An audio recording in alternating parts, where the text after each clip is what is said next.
We are live. Hey guys, this is There we Magic go. Mondays and the man in the moment. We've got Marlon Yeeman by the skin of his teeth. Here he is, ladies What's and up, guys? gentlemen. What's up? What's up? My other co-host, Jason Vaz, the man, the How's myth, everyone the doing? legend. How's everyone doing?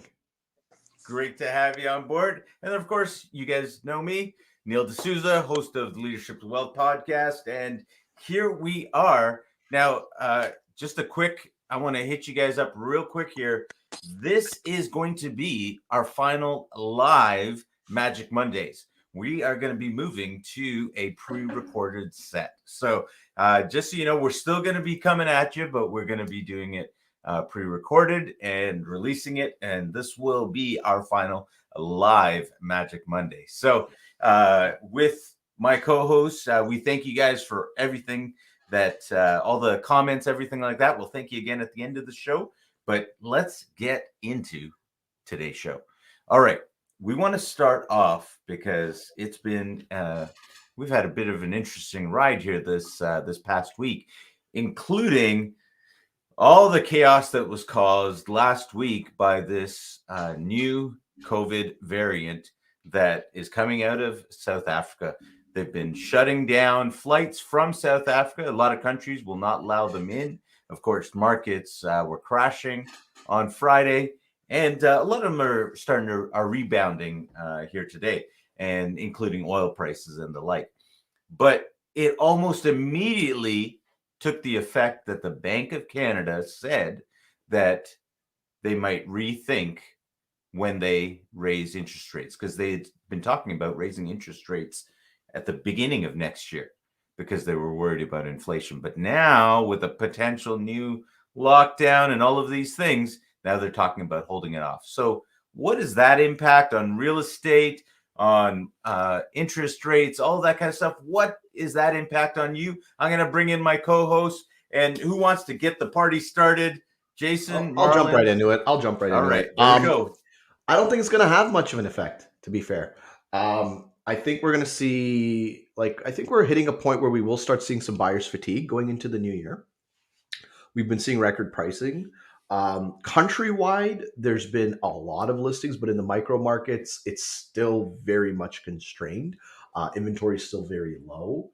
I think the people who are going to suffer from any changes are the ones that bought in far out areas. So, for example, we most of y'all watching understand where Toronto is, but those who bought like an hour and a half north of Toronto, where the market's crazy right now, I think they're going to see a hit. I don't think Toronto's going to see a hit whatsoever. In regards to interest rates staying low, they're not going lower, so the purchasing power is staying the same. You see what I mean? So we will hit a ceiling. It's a natural ceiling. I think they should keep it low. I don't think we're in any position to raise interest rates. Overall, are people making more money? Yes. Disposable income is higher for most people because they're working from home. They're not paying for commutes. Gas prices, I spent $75 to fill up my tank. It hasn't had a huge effect on me. Yeah, I do more driving than the average person, but my driving has come down. We've changed things. Like, our lives have changed. In regards to human behavior, I don't think we will go through another lockdown. I don't think. I think the public has spoken. They don't want it. They don't care. This new variant, what happened to the Delta variant? Wasn't that something we were supposed to be scared of? Wasn't that going to be a changing thing? It's almost like they pick a new spot, and now this variant is this one's the one. The first wave wasn't that bad. Second wave wasn't that bad. What do we got? Fifth, sixth wave? Maybe this is just life for us, and maybe we should just say, you know what, let it go rampant. Yeah, what's your thoughts, Yeeman? Well, my thoughts overall. I mean, I really don't think the Bank of Canada is going to raise rates, as they said. They've always been saying the middle of next year. To be honest with you, most of the clients that I have who are investors, they also don't believe they're going to raise rates. They're in a tough spot right now to raise the rates. They're trying to get the economy back on. Raising rates right now is really going to have a real knock-on effect. Inflation, bottlenecks, all that stuff. People are feeling it, right? I mean, at the end of the day, I think maybe fixed rates are going to continue going up, to be honest. It depends on how bad the virus gets. If the virus gets really bad, People are going to buy the Canadian bonds, and that's going to push down the yields, which means rates going to go down. But if if this new Omicron or whatever it's called isn't that bad, I think fixed rates are still going to go on a run. Variable, I think, is a good play right now. I think it's still going to continue to be low. But at the end of the day, for every client, to each their own. Just because it's low doesn't mean you should take a variable. It's really depending what you want to do. Yeah, that's my take on that. Yeah, that's a great point. And with regards to variables versus fixed, I know a lot of people are really concerned, and they're saying, "Oh, should I lock in? Let me lock in now."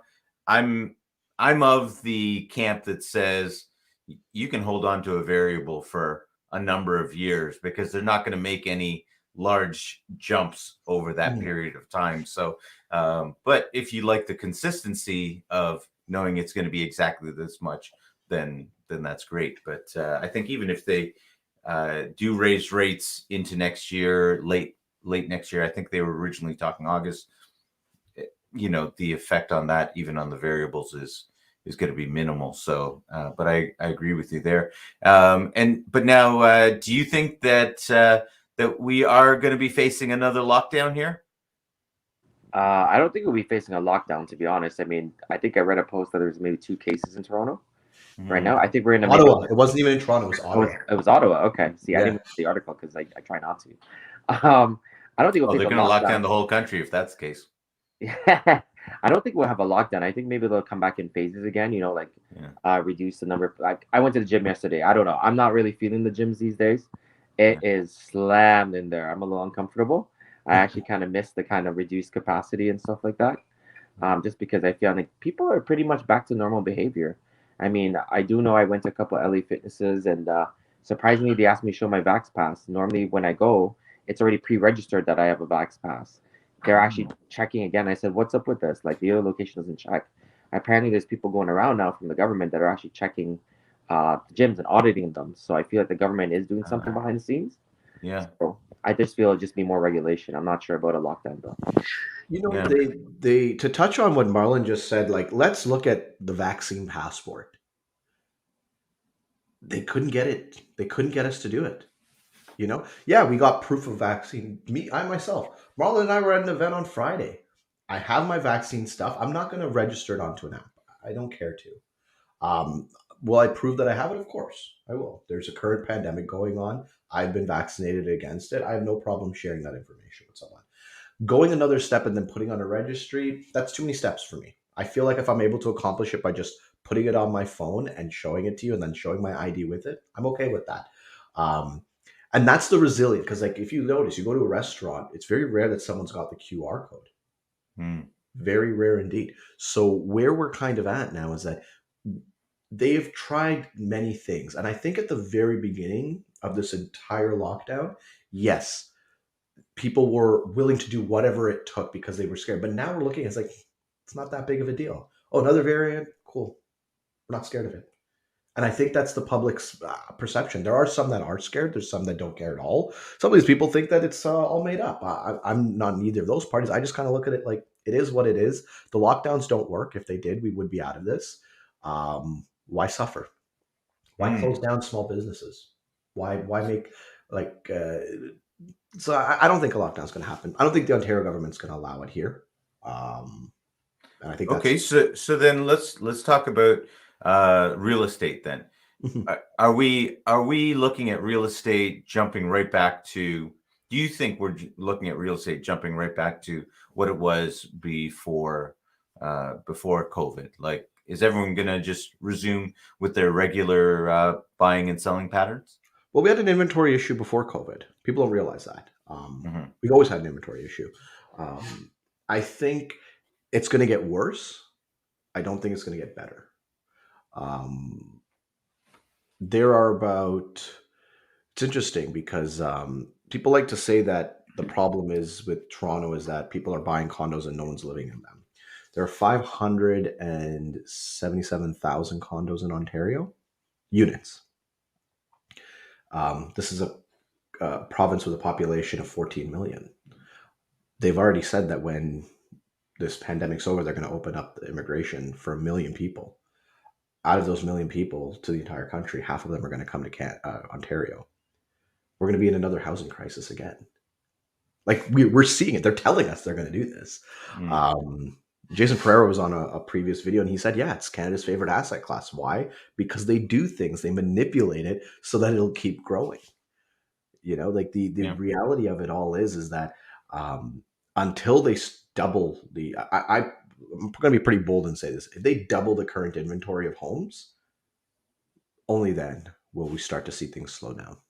Mm-hmm. And can we do that? Like some of these homes are from like, you know, like I've sold homes that were built in like the 1920s, from 1920. So for 100 years of homes, can we double that? Is that even doable? Is there enough wood to do that?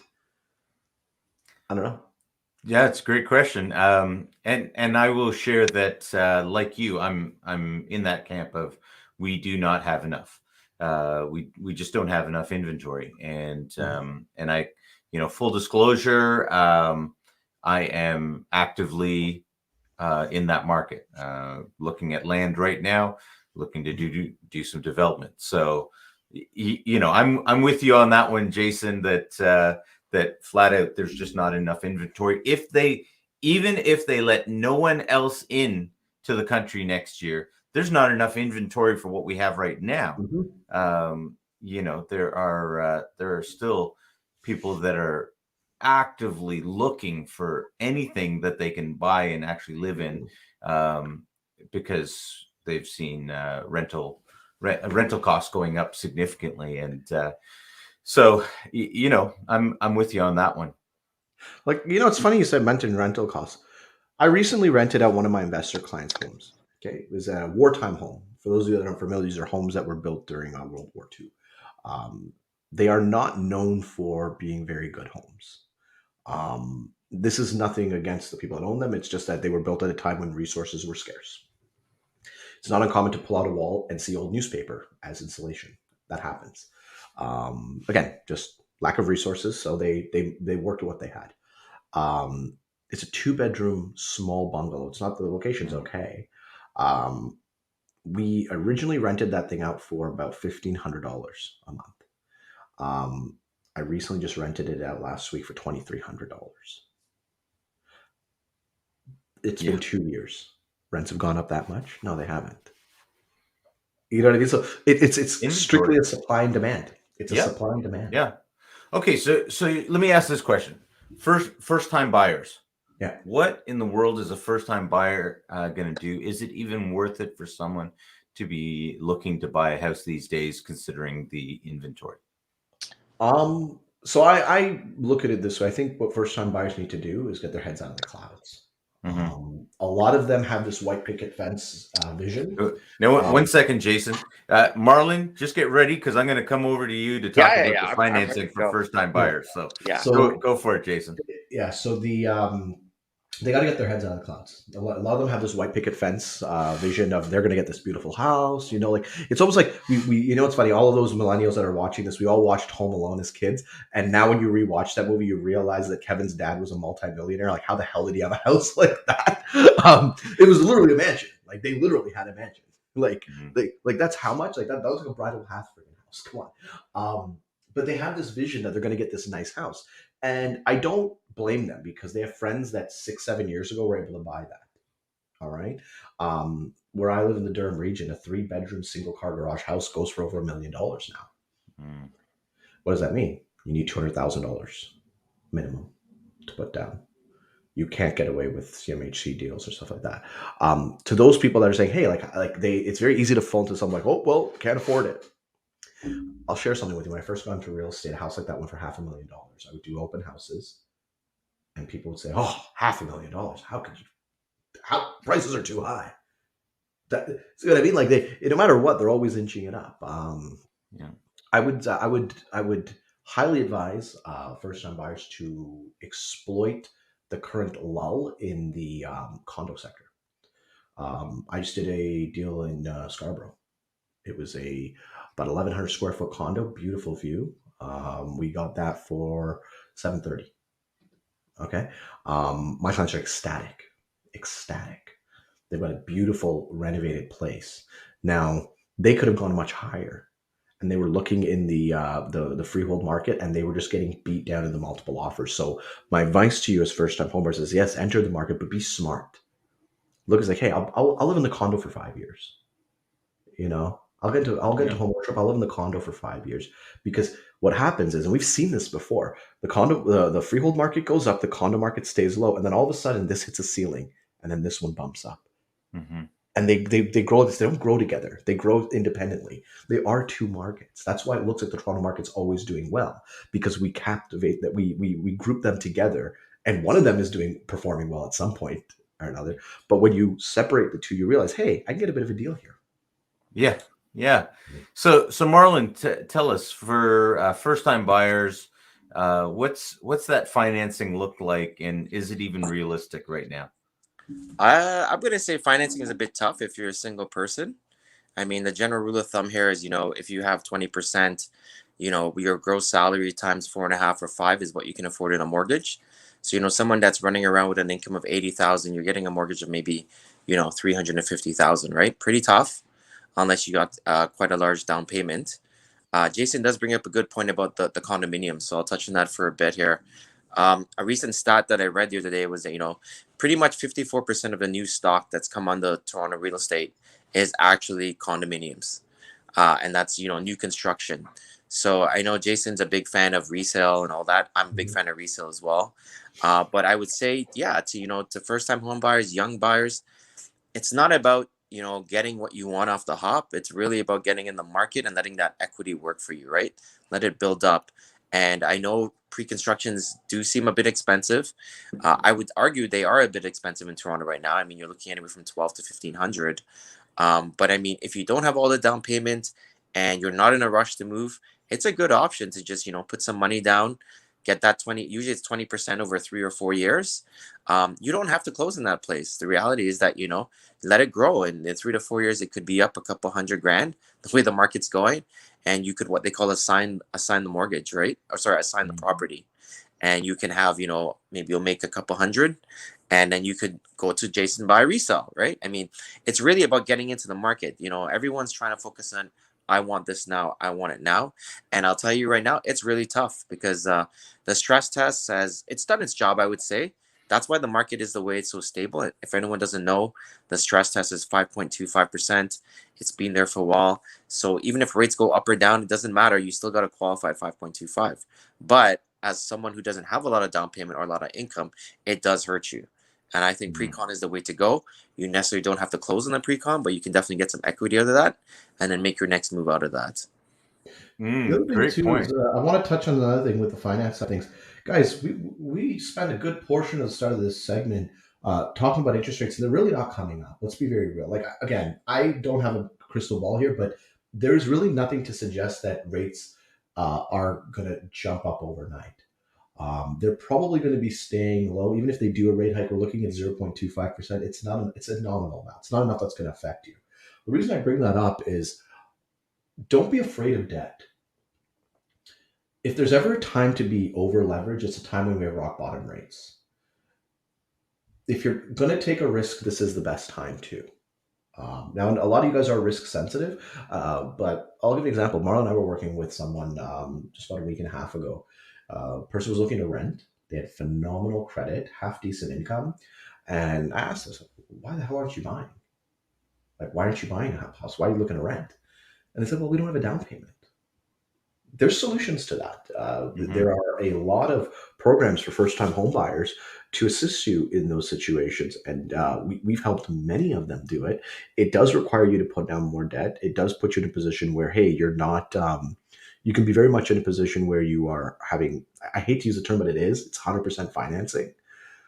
But as Marlon loves to always say, and I love this quote of his, it's not about timing the market. It's about time in the market.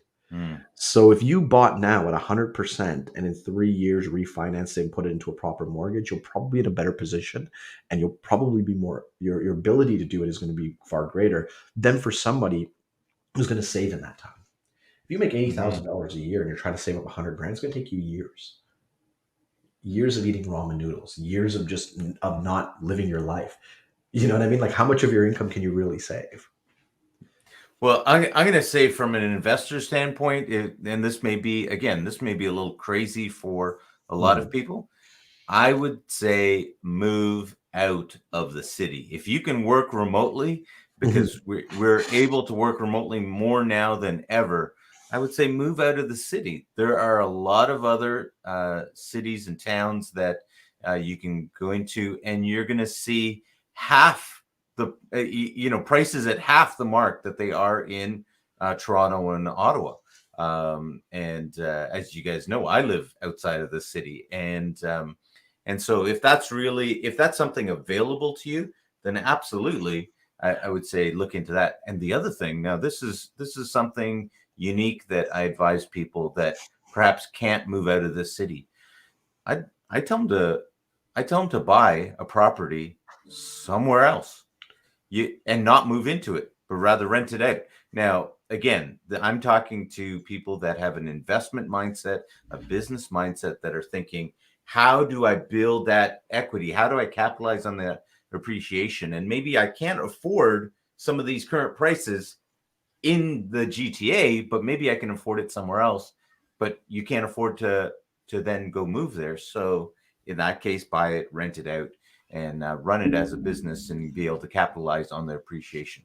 Again, not for everyone, but from the investment standpoint, that being able to capitalize on asset appreciation, that's one of the things that I advise people. And then there's cash flow as well, if you So do want. I would put a big asterisk against that as well. I think a lot of people have followed that advice, and this is where they kind of screwed up. Is so for example, we look at No, Toronto. nobody followed that advice. I've Oh, seen people buying I'll give you properties in plenty of other examples places, where they but have. So I'll give you examples where I have. So we yeah, look at it now. We look at Toronto as a hub here. We'll look at yeah. Ottawa as a hub. And there was a time when, hey, the further you go away, the cheaper the prices are. A lot of people took that to heart, and now we've got people who are buying like homes that before the pandemic I could pick up for 500,000. They're paying $1 million out in Clarington, which is about almost an hour away from Toronto. Okay. The prices have risen all over. And it's from the same idea that, hey, I can work remotely. I don't need to be this close. But now they're going out there, they're not getting those rock bottom prices. I'll give you an example too. Like in Whitby, you want to buy a townhouse, you're spending $900,000. I used to get detaches before the pandemic for 500,000. Why is a townhouse going for nine? Hmm. It's so I don't think that strategy works unless you want to go out into the boonies where they'll get to some point where you got to go and say, hey, do I even have internet connection here? I would Hang on encourage. there. You Huh? guys know I live in Kingston, Ontario, But that's not and technically out of the city. That's just outside of one city. exactly, You're that's swapping one right. for another. Yeah, Two but hours now away here's something from, to understand about that yeah, is that but you can buy a fully detached, 3 4 bedroom house, 2 bathrooms here. You can still buy them in the $500,000 to $600,000 range. that's fair. And now Full internet access. where my mind kind of goes with that is when I say, okay, do we want to we got to ask the why hasn't this one grown as much as the other one? Is it the Yeah, location? When people have had like absolutely. almost 2 years of remote working, and that's why Yeah, I'm suggesting the condo. Say, hey, listen, you get the location, yeah. you get to be close to everyone, you give up some size. Ultimately, that's what you're giving up. I think where people get it mistaken is they think that this $1,000 a square foot thing is real. It's not. Mhm. You can definitely buy for under 1,000 square foot. I've done several condo deals in the last couple months that were all well under $1,000 a square foot. Don't look at what the pre-builds are. These are projections for 3 years in advance. These aren't today's prices, and that's where people get mistaken. It's hard when you have an abundance of information. It's difficult to be able to filter out what's right and what's wrong. Mhm. So, Yeah. and first time homebuyers also, like, we have to look at the why factor. Some of these guys are saying, "Hey, I'm having my first kid. I can't move 2 hours away. My mom's going to help me with childcare. Yeah. Childcare is $1,500 a month in the city. Like people don't realize that. Like there's a whole other side of it, where it's like, hey, do I give up on the detached house for now? Because in the last bull run that we had after 2017, where it was the freehold market that was going up like crazy, then it hit a ceiling. Shortly after that, the condos rose. So those that bought condos when everyone was going for the freeholds, they made hundreds of thousands, not 100K. These guys were making 300,000. People were buying condos for $300,000 and flipping them over for almost six. Who would you rather be? Because the other people who bought the freeholds, they were in negative equity for a year. 2018, look at the prices then. Remove the condos from the equation and just look at the prices for 2018. Do you know how many people I know that own homes in Bowmanville that had negative equity growth? $800,000 for homes that I was able to pick up the next year for $7,000. And this is what I said. It's no rhyme or reason. And plenty of people came to me saying, hey, what if I go further out? It's bound to go up soon. Like, There's a lot of development in between. Yeah. A great example. Yeah, I think it's a really important thing and that you're bringing up here for especially if people are considering themselves if they're first time buyers, they've got to actually look at what their lifestyle is, what their needs are, and be able to assess that. Now, Marlon, when you get into talking to people that are looking at being first time home buyers, because oftentimes they'll come to you before they even go to a realtor like Jason, because typically a lot of realtors will say, "Hey, do you have your financing in place?" So when they come to you, do you have those kind of discussions with people in terms of what they're Yeah, I really mean, looking for? yeah, I mean, for me personally, I try to give them a lot of options. My approach is Mhm. education, right? So if someone tells me, you're a first time home buyer, I'm like, what's the purpose of the property? Are you going to be living at home with mom and dad? Are you going to rent this out? Or are you going to be moving in? Are you looking for growth? Are you looking for income? And I think that comes back to whether you should be buying outside of the city or within the city. First time home buyers is such a broad category. I've met so many clients who are just say, hey, I'm going to live at home. I just want to buy this and rent it out. I've met clients that say, I want to move in. I plan to flip it in 3 years. That's a different strategy as well, right? So yeah, me personally, I definitely have that conversation because it kind of helps me decide whether I can give them some other strategies about using rental income to qualify. A lot of lenders will use the rental income, and if it helps me open a conversation with the realtor, like, do you understand what your client's looking for? Because sometimes realtors just pass leads, but they really don't know what their client's looking for at this point, right? They just want to know if they qualify. So I'll say, hey, you know what? He qualifies for this, but if you get something with a basement rental, you qualify for this much. If he rents the whole thing out, they qualify for this much.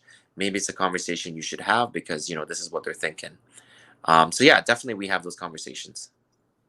Wow, that's great. Well, let me just quickly here as we're winding down. Let me ask you guys the flip side because I've had people ask me this question because of the uncertainty. They're asking if they should sell now or if they should wait into hey, I want to sell next year, but should I be selling now? Because what happens if there is some type of correction, or will I be fine if I wait out Well, the spring market?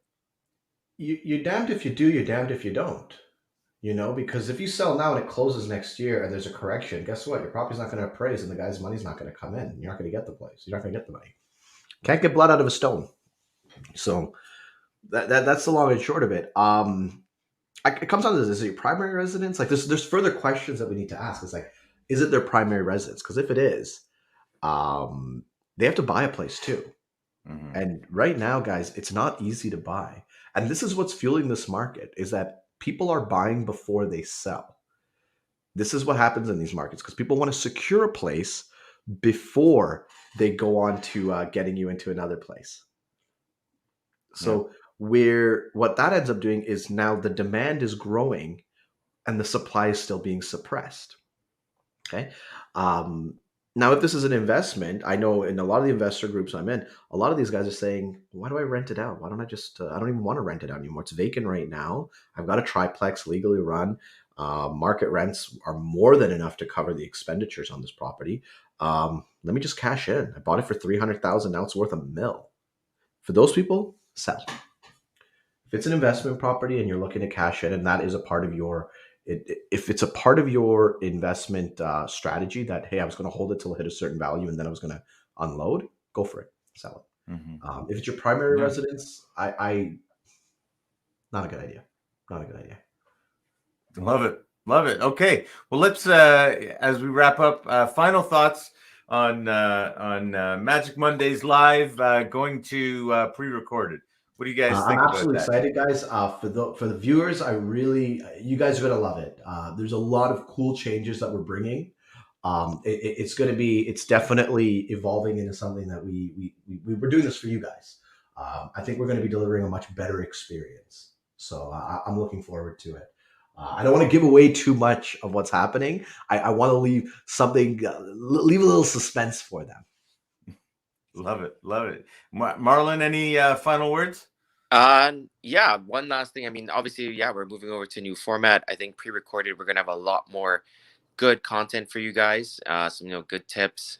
Um, the other thing I did want to bring up though, maybe really quickly, I know this is kind of topic, but we are coming into RSP season.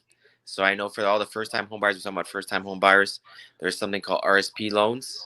So just so you know, as a first-time home buyer, one way you can get a down payment is to get an RSP loan for up to 35,000, get a tax return, get some extra juice. And but we can talk about it. That will be one of our topics in one of the shows. So we're always looking for different strategies to just educate the audience and help them make an educated decision in buying, because like Jason says, there's just a plethora of information there, and what's right for someone else may not be right for you. So Love it. Love it. Okay, well, guys, we look forward to seeing you guys again. You're always going to be free to reach out to us and chat. Put your questions in the chat. Magic Mondays, and we look forward to seeing you guys again next time here on Magic Mondays.